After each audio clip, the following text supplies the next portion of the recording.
Assalamu alaikum.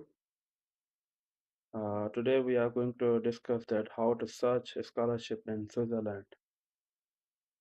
For that we need the name of universities in the Switzerland, and then we have to search PhD position in those universities. So suppose I know a very good institute at Switzerland is IMPA, and this institute belongs to materials engineering. So we are just searching a keyword like IMPA Switzerland and PhD positions. We search and open this very first website. This is the website of IMPA. On this website, we are just going to look for the keywords like open positions. We can see here there are vacancies at IMPA, and you can easily find like postdoc positions, faculty positions, and doctorate positions. We are going to click on the doctorate position.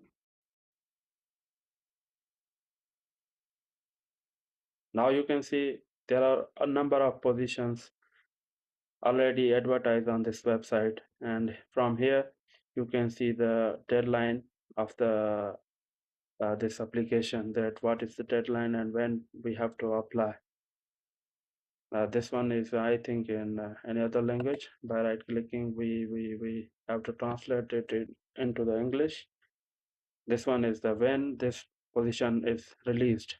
Now we are, I suppose, try to apply in the PhD position in soft material robotics. Okay, just open it and read the requirements, that what are the requirements for this position.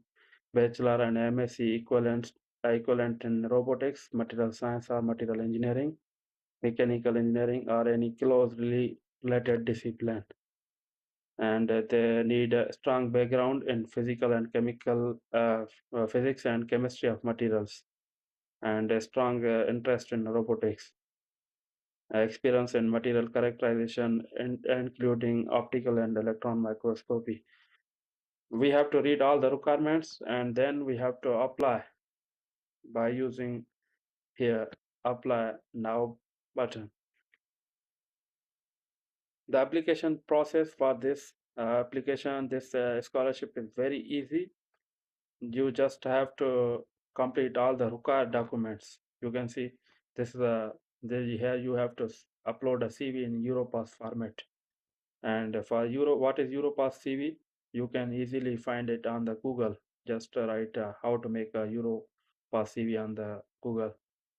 Then personal information, contact, and here you have to upload these documents like application letter, CV, and references from the professor or associate professor, and graduation degrees, and school qualification, and additional documents like if you have IELTS, English, any other English language proficiency certificates, or like work experiences, different kind of award certificates or something like that. And then you have to confirm here by clicking accepting their terms and conditions, and then submit. This is one of the very finest and easiest process to apply for this scholarship.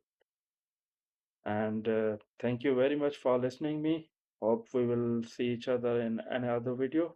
Thank you very much.